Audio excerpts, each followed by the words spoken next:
اللہ اللہ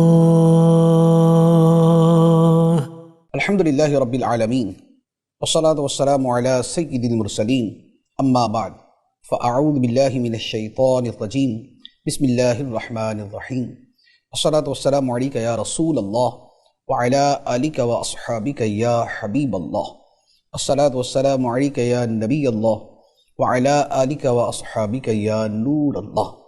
سلسلہ ہے اللہ کے حقوق۔ اللہ تعالیٰ کا بڑا پیارا حق بیان ہو رہا تھا، اور وہ تھا اللہ تعالیٰ پہ توکل کرنا، اللہ تعالیٰ پہ بھروسہ کرنا۔ قرآن مجید میں اس کے بارے میں جو فضائل اور احکام ہیں، اسی طرح احادیث طیبہ میں جو اس کے فضائل بیان کیے گئے، ان پر کچھ کلام ہم نے کیا تھا، اور پھر توکل کا جو بیک گراؤنڈ ہوتا ہے، جو اس کے پیچھے ہمارے عقائد ہیں، ان کا کچھ ذکر ہوا تھا۔ مزید تفصیلات انشاءاللہ عز و جل آج کے سلسلے میں عرض کرتا ہوں۔ توکل کا جو لغت کے اعتبار سے معنی ہے وہ ہے بھروسہ کرنا، اور شریعت کی اصطلاح میں اس کا مطلب ہے کہ اپنی زندگی کے جملہ کاموں میں اللہ تعالیٰ پہ بھروسہ کرنا۔ تو گویا توکل لغت کے اعتبار سے تو مطلقاً بھروسے کو کہتے ہیں، جبکہ شریعت کی اصطلاح میں اس کا معنی ہے اللہ تعالیٰ پر بھروسہ کرنا، اسے اپنا کارساز حقیقی سمجھنا، کارساز حقیقی ماننا، اور اس کے ساتھ یہ سمجھنا کہ اللہ تعالیٰ ہی اصل میں میرے کاموں کو پایۂ تکمیل تک پہنچانے والا ہے۔ اچھا، اب اس کے ساتھ بہت ساری چیزیں متعلق ہو جاتی ہیں۔ ہمارا دین جو ہے، نہ تو یہ ترک اسباب کا نام ہے اور نہ ترک توکل کا نام۔ ترک اسباب یہ ہے کہ بندہ اسباب چھوڑ دے، کوئی ذریعہ اختیار نہ کرے اور سمجھے کہ مجھے نتیجہ مل جائے گا، نہ کھیتی باڑی کرے اور سمجھے کہ فصل آ جائے گی، محنت نہ کرے اور سمجھے کہ مجھے رزق مل جائے گا، کسی کام کے لیے کوشش نہ کرے اور سمجھے کہ میرا کام ہو جائے گا۔ تو یہ والی چیز جو ہے یہ ہے ترک اسباب۔ اور دوسرا ہے ترک توکل۔ ترک توکل یہ ہے کہ صرف اسباب پر بھروسہ کر لیا جائے اور یہ سمجھا جائے کہ جو ہوگا اسباب سے ہوگا، اسباب سے ہٹ کر کچھ نہیں ہوتا۔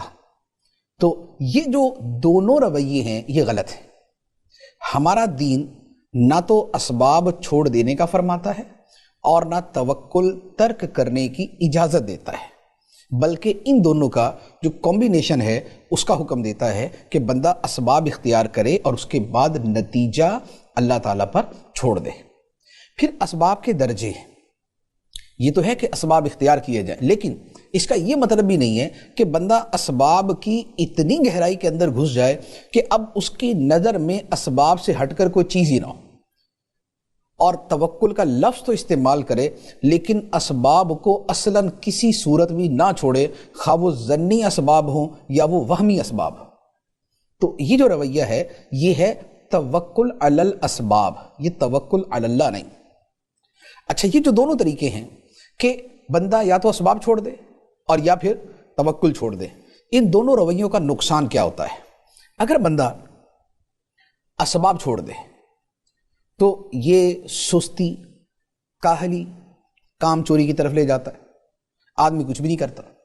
اور بارہا ایسا ہوتا ہے کہ کئی لوگ جو توکل کو پوری طرح سمجھتے نہیں ہیں، وہ توکل کے نام پر سستی، کاہلی، لاپرواہی اور غفلت کا شکار ہو جاتے ہیں۔ جہاں شریعت نے حکم دیا ہے کہ اسباب جمع کرو، وہاں پر بھی وہ توکل کا نام لے کے باقی ساری چیزیں چھوڑ دیتے ہیں، حالانکہ وہاں پر اسباب اختیار کرنے کا اللہ تعالیٰ حکم دیتا ہے۔ جیسے مثال کے طور پہ کفار سے مقابلہ ہے، ہم پر کوئی حملہ آور ہوتا ہے، اب اس کا جواب دینے کے لیے ضروری ہے کہ ہمارے پاس پاور ہو، ہمارے پاس سامان جنگ ہو، ہمارے پاس اسلحہ ہو۔ اس کے بغیر ہم یہ نہیں کہیں گے کہ بھئی اسلحے نام کی تو چیز کوئی نہیں، لیکن بس ہم توکل کے اوپر لڑائی کریں گے۔ توکل کے اوپر یہاں پر لڑائی نہیں کی جائے گی۔ اللہ تعالیٰ قرآن پاک میں حکم ارشاد فرماتا ہے وَأَعِدُّوا لَهُم مَّا اسْتَطَعْتُم مِّن قُوَّةٍ وَمِن رِّبَاطِ الْخَيْلِ، فرمایا کہ جتنا تم سے ہو سکتا ہے اتنی قوت تیار رکھو اور گھوڑے باندھ کے رکھو، یعنی جو تمہارے پاس اسباب ہو سکتے ہیں وہ اسباب جمع کرو، اب اس کے بعد اللہ تعالیٰ پہ بھروسہ کرو۔ تو اگر بندہ صرف توکل کا نام لے اور اسباب کو چھوڑ دے تو سستی، کاہلی، غفلت اور لاپرواہی کا شکار ہو جاتا ہے۔ اور اگر توکل چھوڑ دے اور اس کی جگہ صرف اسباب کو سب کچھ سمجھ لے تو یقین کیجئے اس کا نقصان بھی بہت ہے۔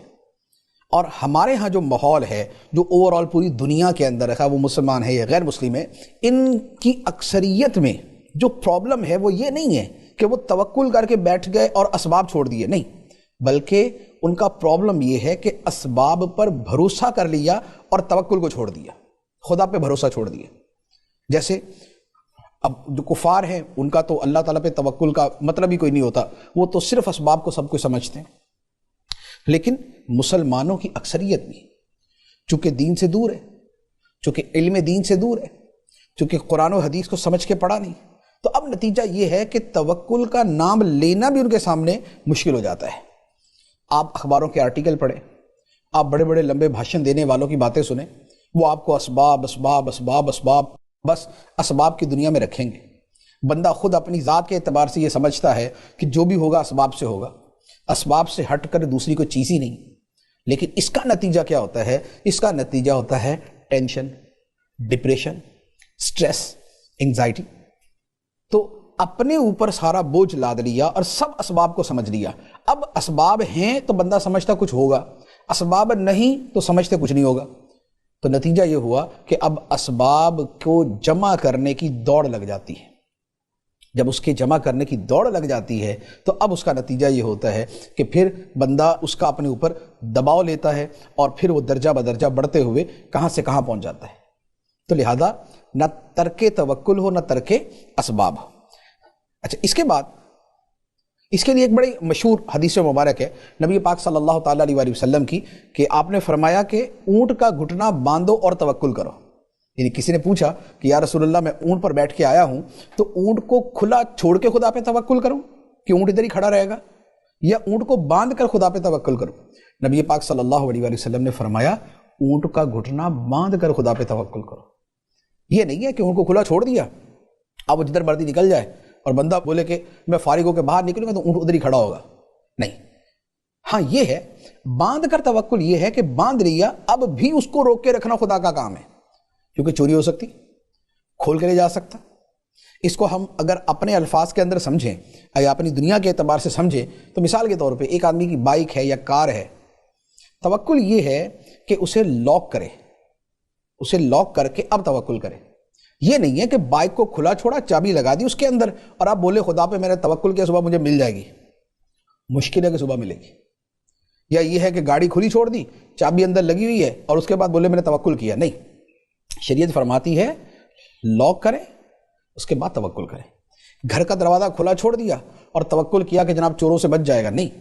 گھر کا دروازہ بند کریں، چٹخنی چڑھائیں، لاک کرتے ہیں تو لاک کریں، اب اس کے بعد خدا پہ توکل کرے کہ اب چور تالا توڑے نہیں، اب وہ کسی دوسرے ہیلے بہانے کے ساتھ چرائے نہیں، ڈکیتی نہ کرے۔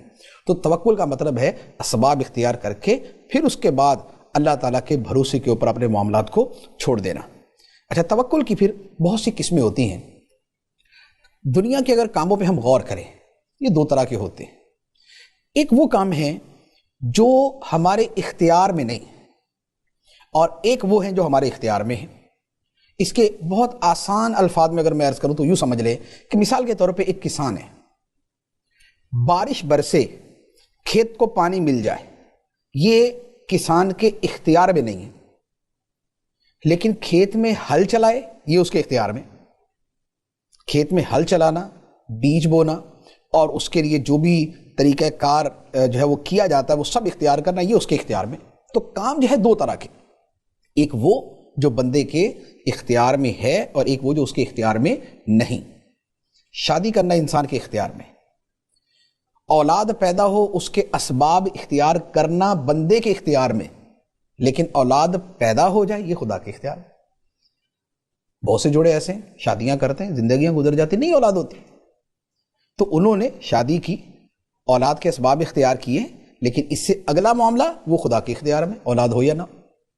تو جو کام ہیں وہ دو طرح کے ہیں، کچھ ہمارے اختیار میں ہوتے ہیں، کچھ ہمارے اختیار میں نہیں ہوتے۔ اچھا، اب دونوں طرح کے کاموں میں اللہ تعالیٰ پر توکل کرنا ہوتا ہے، خواہ وہ غیر اختیاری ہیں یا وہ اختیاری ہیں، دونوں میں اللہ تعالیٰ پہ توکل کرنا، لیکن اس کی نوعیت مختلف ہو جاتی ہے۔ میں اس نوعیت کے اوپر مزید آگے جا کے کلام کروں گا، لیکن یہاں پر تھوڑی سی اس کی تفصیل ایک اور اعتبار سے میں عرض کرتا ہوں کہ بعض اوقات یہ تو ہوتا ہے کہ بھئی ہمیں یہ تو سمجھ آتا ہے کہ جو غیر اختیاری چیزیں ہیں ان میں بندہ اللہ تعالیٰ پہ توکل کرے۔ مثال کے طور پہ ایک ملک کے اندر جیسے ڈیم ہے، اب ڈیم میں پانی بھرے گا جب بارش ہوگی، تو اب بارش برسانا تو ہمارے اختیار میں نہیں ہے، تو اب اس میں اللہ تعالیٰ پہ توکل ہے کہ مولا تو بارش برسائے گا، ڈیم بھر جائیں گے، ملک کا نظام چلے گا۔ یا ایک آدمی نے فصل بنائی، فصل جو ہے وہ اگانے کے لیے بیج وغیرہ بوئے، اب اس کے بعد دعا کرتا ہے مولا بارش برسانا تیرا کام ہے۔ تو جو غیر اختیاری ہیں اس میں تو اللہ پہ توکل کرنا سمجھ آتا ہے، لیکن بعض لوگ کہتے ہیں کہ بھائی جو اختیاری کام ہے جو کرنا ہی ہم نے، اس میں اللہ تعالیٰ پہ توکل کرنے کا مطلب کیا ہوا؟ وہاں تو ہم اسباب اختیار کریں گے، کام ہو جائے گا، تو وہاں توکل کیا ہے؟ یہ بعض اوقات ذہن میں ایک شبہ پیدا ہوتا ہے۔ تو اس کا میں جواب عرض کرتا ہوں کہ دیکھیں ہوتا کیا ہے، اسباب اختیار کرنا اور جو کام ہمارے اختیار میں ہیں وہ کر لینا یہ تو ٹھیک ہے، لیکن اس میں بھی ایک بڑا حصہ وہ ہوتا ہے جس کا خدا سے تعلق ہے۔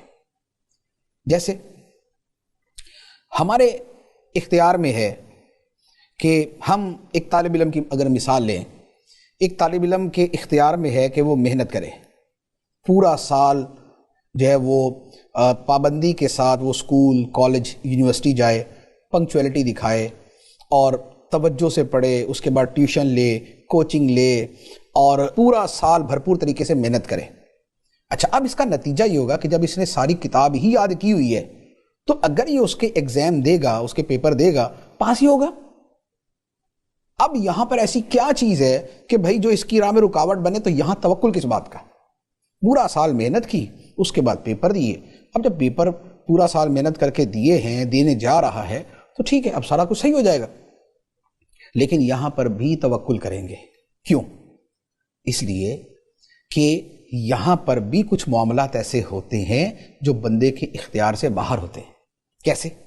ایک آدمی پورا سال، ایک طالب علم پورا سال پڑھتا ہے، محنت کرتا ہے، امتحان کے دن بیمار ہو جاتا ہے، اب بیماری کی وجہ سے پیپر دینے جا ہی نہیں سکتا۔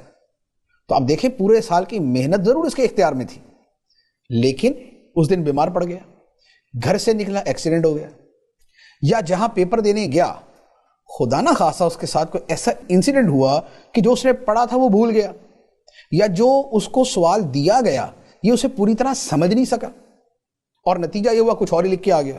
اور ایسا ہوتا ہے، آپ ذہین سے ذہین طالب علم سے پوچھ لیں، کئی مرتبہ ان کے ساتھ ایسا ہوتا ہے کہ اپنی طرف سے جیسے ہی دیکھا او اچھا یہ ہے ٹر کر کے پورا لکھ دیا، پورا لکھنے کے بعد پیپر ہاتھ میں پکڑا کے وہاں پر ایگزامینر کے ہاتھ میں دیکھے، گھر پہ آ کے بتایا کہ میں نے یہ کیا۔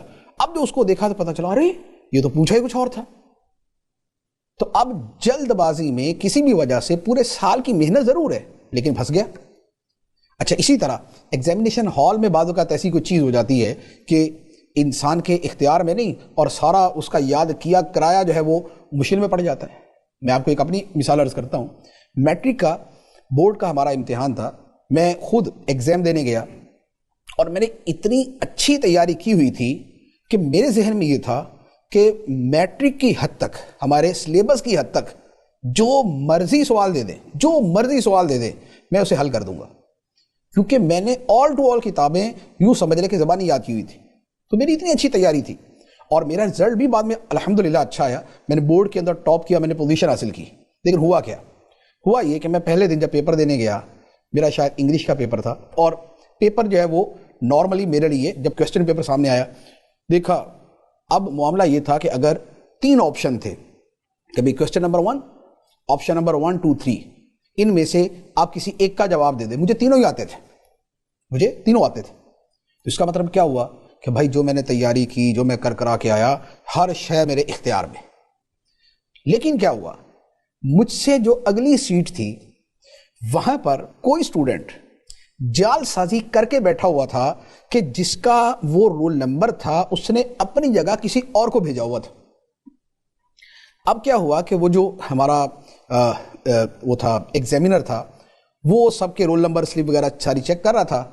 اب وہ جب میرے مجھ سے آگے والے اسٹوڈنٹ کے پاس آیا اور جیسے اس نے تصویر دیکھی اور اس کی شکل دیکھی مختلف، اب اس کے ذہن میں تھا شاید ہو سکتا بچت ہو جائے، تو اس نے کیا کیا کہ ایگزامینر نے فوراً پولیس کو کال کیا، وہ باہر ہی کھڑے تھے وہ۔ اب اس نے جیسے پولیس والے کو باہر آواز دی، یہ جو آگے والا اسٹوڈنٹ تھا اس نے جمپ مارا، جو میرا ٹیبل تھا وہ بھی گرایا اور وہ جو ایگزامینر تھا اسے بھی گرایا، دھکا دیا اور بھاگ گیا۔ اتنی دیر میں پولیس اندر آئی، اب ان کو جھکائی دے کے نکل گیا، پولیس اس کے پیچھے وہ آگے۔ اب کیا ہوا کہ یہ جو واقعہ ہوا، اب ہماری زندگی میں تو پہلی مرتبہ ایسا ہوا، اب اس کی وجہ سے بدن پہ ایسی کپکپی طاری ہوئی کہ ہاتھ کانپنا شروع ہو گئے۔ اب پیپر تو دے دیا، لیکن صورتحال یہ تھی کہ کویسچنر دیکھ کے یہ لگ رہا تھا کہ بھائی 3 آپشن ہے، تینوں ہی آتے ہیں۔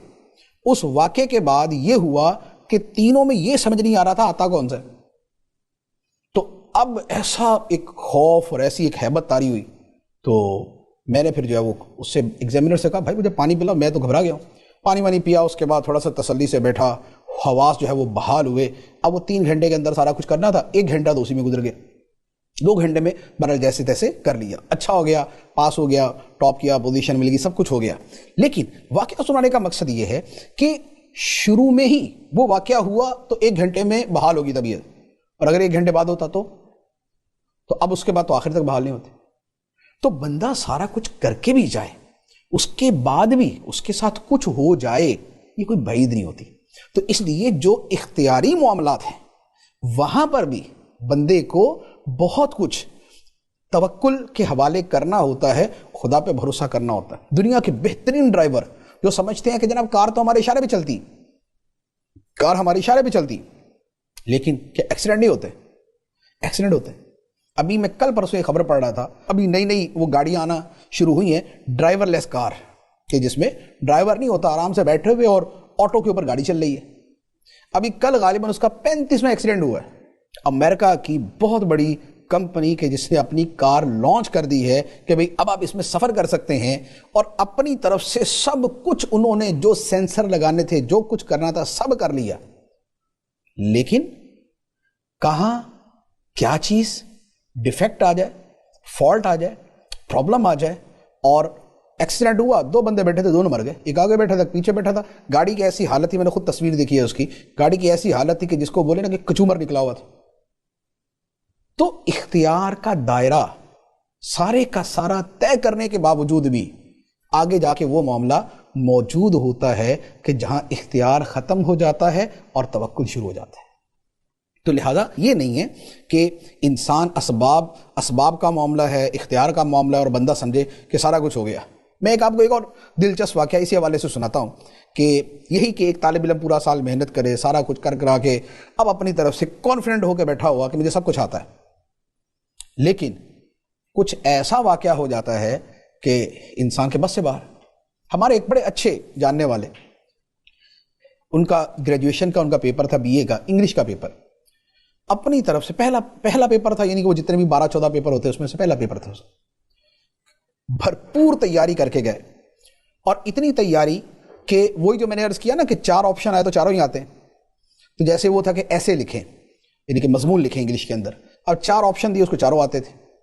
اپلیکیشن آئی کہ بھئی یہ اپلیکیشن 2 اپلیکیشن یا 2 لیٹر میں سے کوئی ایک لکھ دے، اس کو دونوں اپلیکیشن آتی تھی، دونوں لیٹر آتے تھے۔ لیکن پرابلم کیا ہوا؟ پرابلم یہ ہوا کہ اس نے یاد سب کچھ کیا تھا، لیکن اس نے جو پریپریشن کی تھی وہ پرائیویٹ تھی، یعنی کہ کالج جا کے نہیں کی ہوئی تھی، اس نے کالج نہیں پڑھا ہوا تھا، پرائیویٹ تھی۔ اب ہوا یہ کہ جب وہ پہلے دن پیپر دینے گیا تو جب لکھنا شروع کیا تو اس کو پتا چلا کہ بھائی یاد تو سارا کچھ کیا تھا، لیکن لکھنے کی پریکٹس کی نہیں تھی، یعنی کہ ہاتھ کو چلایا ہی نہیں تھا۔ اب کیا ہوا کہ ایک کویسچن کا جواب دیا اور اس کے بعد ہاتھ نے کام کرنا چھوڑ دیا، کیونکہ ایسا ہوتا ہے۔ اب کیا ہوا کہ پیپر سارا ہی رہا ہے، کویسچن سارا ہی آتے ہیں، ہاتھ نہیں کام کر رہا۔ اچھا یہ تو چلے ہو گیا کہ ہاتھ اس وقت اس کا کام نہیں کر، خدا نہ خاصا وہاں کو کیل ہوتا، کیل چپ جاتا، اب کیا کرتا؟ تو یوں سارا کچھ ہونے کے بعد بھی وہ چیز موجود ہوتی ہے کہ جس میں بندہ خدا پہ توکل کر کے ہی بچتا ہے، خدا پہ توکل ہوتا ہے تو ہی اس کا نتیجہ نکلتا ہے۔ تو اس لیے اختیاری کام ہے یا غیر اختیاری کام ہے، بندہ دعوے کی دنیا میں نہ جائے۔ غیر اختیاری کے اندر تو خدا پہ بھروسہ کرنا مسلمان عام طور پہ کرتے ہی ہیں، لیکن اختیاری کے اندر غفلت ہوتی ہے۔ بندہ سمجھتا ہے کہ جناب میں سب کچھ کر سکتا ہوں، ہر شے تو میں نے کر لی ہے، لیکن نہ زندگی موت کا پتہ، نہ صحت بیماری کا پتہ، نہ کسی حادثاتی آفت کا پتہ۔ ایسا عجیب بندے کے ساتھ واقعہ ہوتا ہے کہ الامان والحفیظ۔ کتنے ایسے وہ ہیں کہ ایک آدمی جب وہ شادی کر کے گیا، ابھی گھر کے دروازے پہ قدم رکھا کو واقعہ وہ ختم ہو گیا۔ اس طرح کی مثالیں ہزاروں ہوں گی۔ تو لہٰذا اختیاری اور غیر اختیاری دونوں طرح کے معاملات میں اللہ تعالیٰ پہ بھروسہ کرنا ہوتا ہے۔ اچھا، اب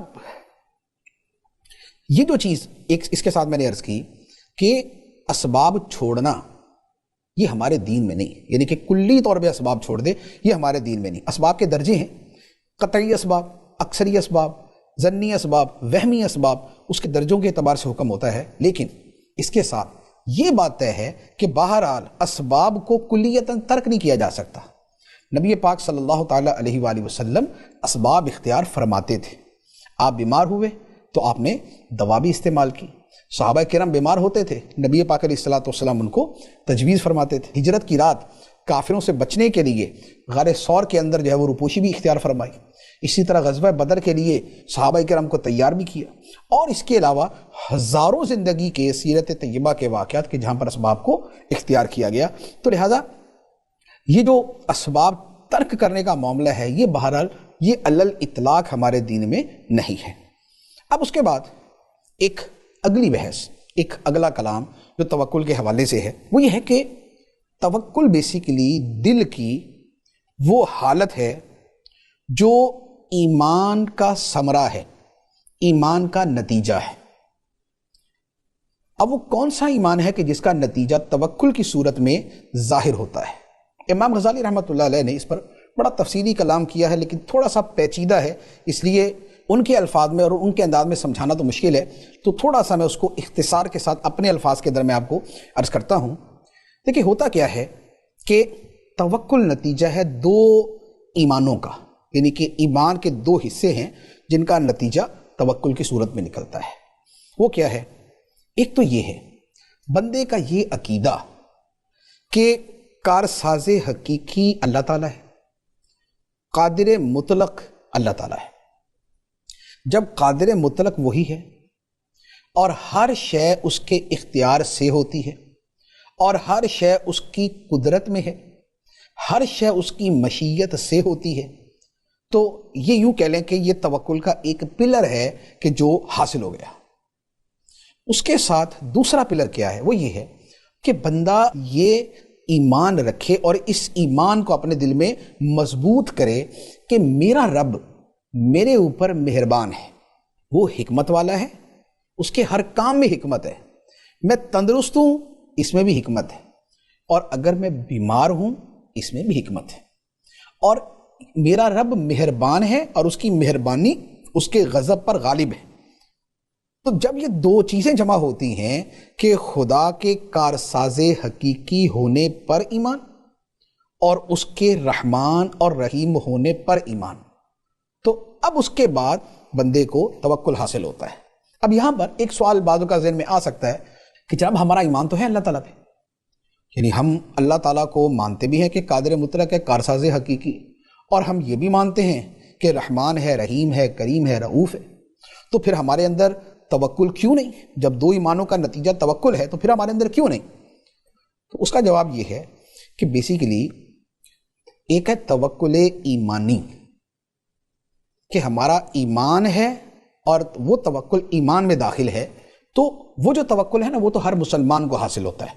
یعنی اگر کسی گناہ گار سے، گناہ گار مسلمان سے بھی پوچھا جائے کہ بھئی قادر مطلق کون ہے، کہ اللہ تعالیٰ، اس سے پوچھا جائے کارساز حقیقی کون ہے، کہ اللہ تعالیٰ، کام بنانے والا کون ہے، کہ اللہ تعالیٰ، اس سے پوچھا جائے اللہ تعالیٰ رحمان رحیم ہے، وہ کہے گا یقیناً ہے۔ تو یہ ہے توکل ایمانی۔ توکل ایمانی ہر مومن کو حاصل ہے۔ کافر بولے گا میں تو خدا کو ہی نہیں مانتا، اگر آپ کسی دہریہ سے پوچھ دیں وہ کہے گا میں خدا کا وجود ہی نہیں مانتا، تو اب اس میں توکل ایمانی نہیں۔ لیکن مومن کے اندر توکل ایمانی موجود ہے۔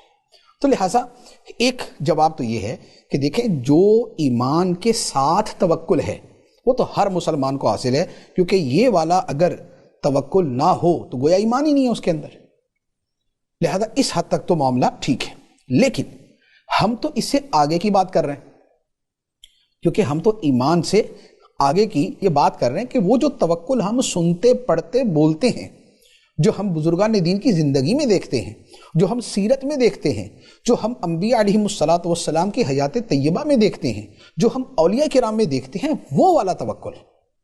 تو اس کا جواب یہ ہے، وہ توکل ہے توکل حالی اور توکل عملی۔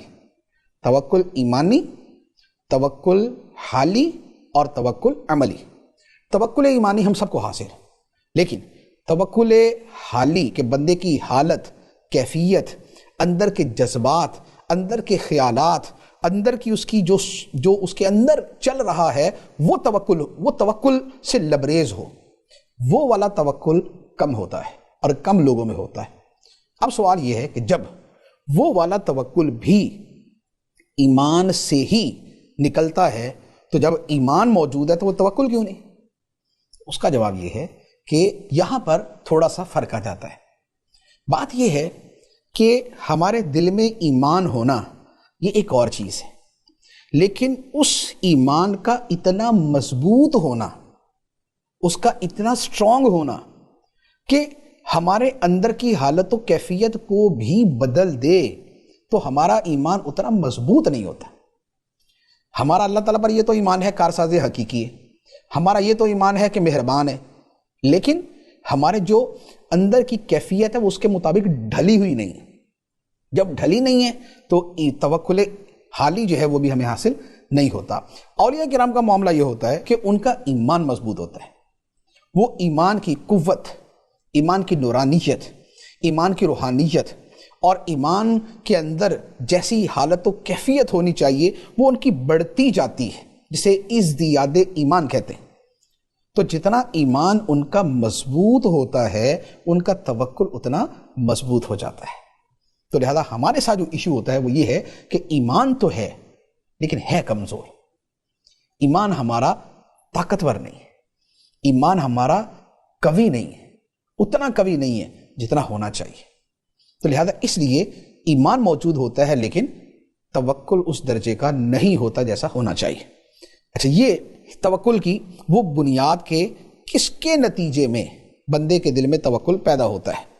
اچھا، اب یہاں پر اس کو تھوڑا سا ایک اور مثال سے میں عرض کروں کہ یہ جو میں نے عرض کیا کہ بندہ اللہ تعالیٰ کو کارساز حقیقی سمجھے اور اس کے ساتھ اسے مہربان سمجھے تو اس سے توکل پیدا ہوتا ہے۔ اگر ہم دنیاوی اعتبار سے اس کی مثال لیں، دنیاوی اعتبار سے اس کی مثال یوں سمجھ لیں کہ ایک آدمی کورٹ کچہری کے اندر کسی کیس میں مبتلا ہو جاتا ہے، وہ کوئی کیس دوسرے پہ کرتا ہے یا اس پر کسی نے کیس کیا ہوا ہے، تو ہوتا کیا ہے کہ ہم کسی کو وکیل بناتے ہیں کورٹ کے اندر، ہم تو جا کے بیان نہیں دیتے، ہم کسی کو وکیل بناتے ہیں۔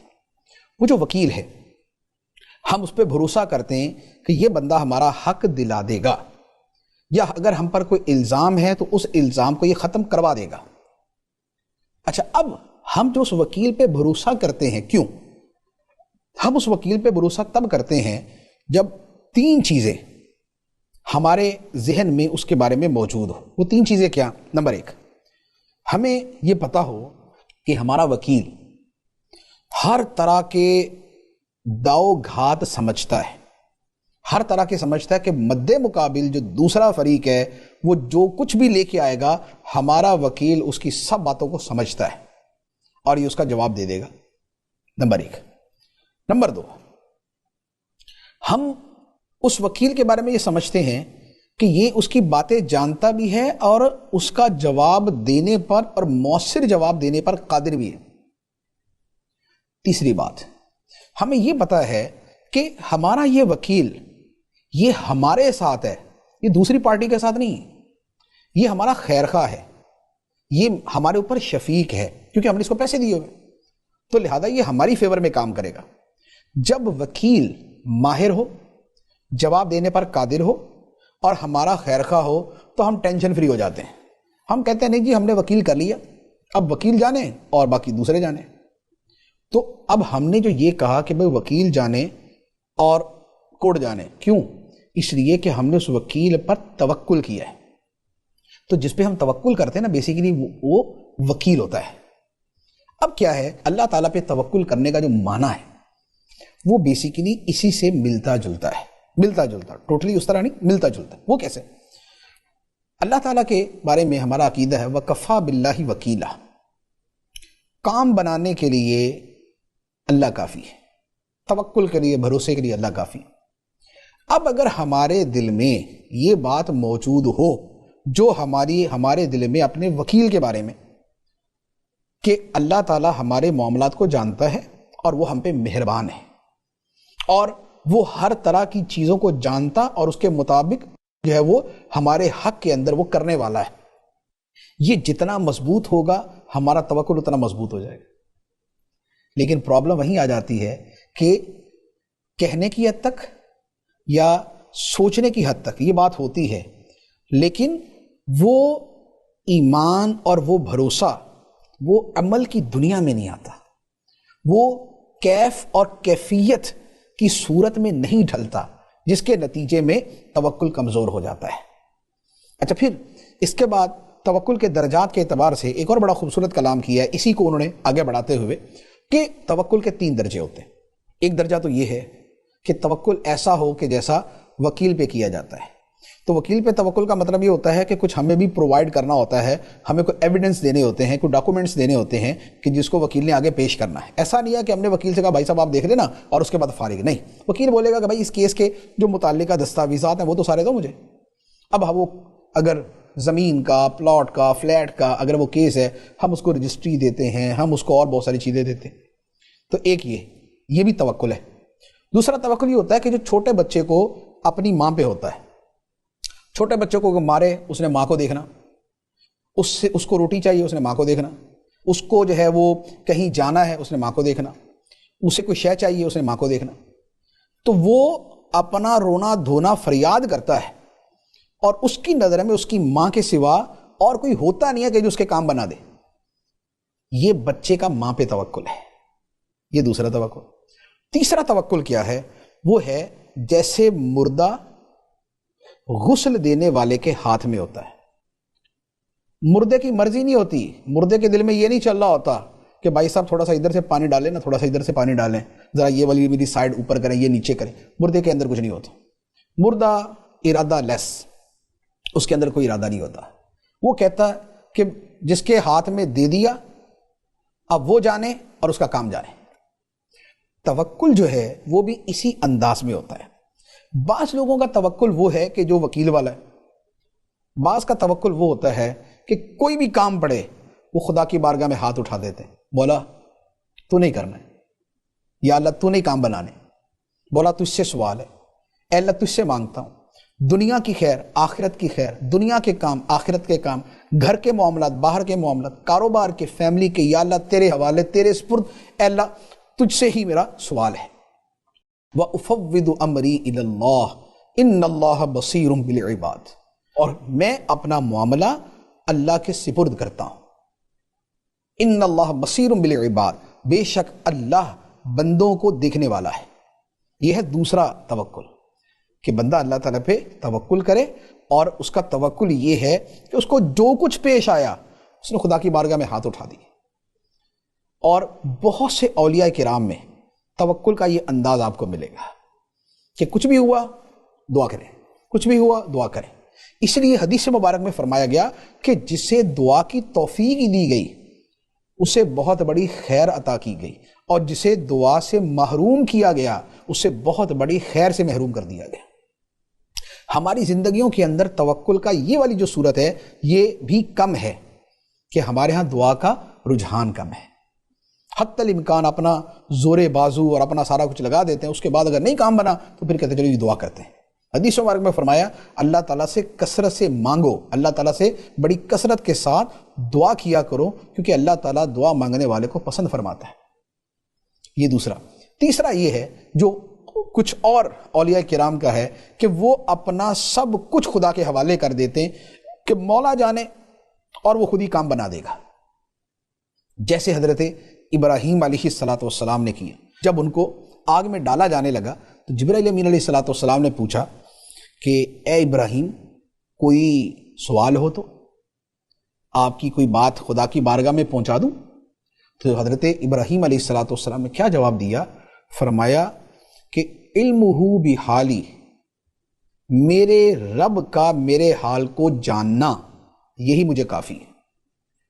میرا رب جانتا ہے کہ میں کس حال میں ہوں، میرا رب جانتا ہے کہ میں اس کے نام پہ آگ میں ڈالا جا رہا ہوں، تو میرے رب کا جان لینا ہی کافی ہے۔ اور پھر کافی ہو گیا، خدا نے آگ کو ٹھنڈا کر دیا۔ یہ ہے توکل کا بہت اعلیٰ درجہ۔ تو یہ توکل کے 3 درجات ہیں جو بزرگان دین کی زندگی میں ہمیں نظر آتے ہیں۔ انشاءاللہ عز و جل اس کا کچھ مزید بھی حصہ ہے، انشاءاللہ پھر اگلے سلسلے میں بیان کریں گے۔ اللہ تبارک و تعالی ہمارے دلوں میں توکل پیدا فرمائے، آمین، بجاہ النبی الامین صلی اللہ علیہ وسلم۔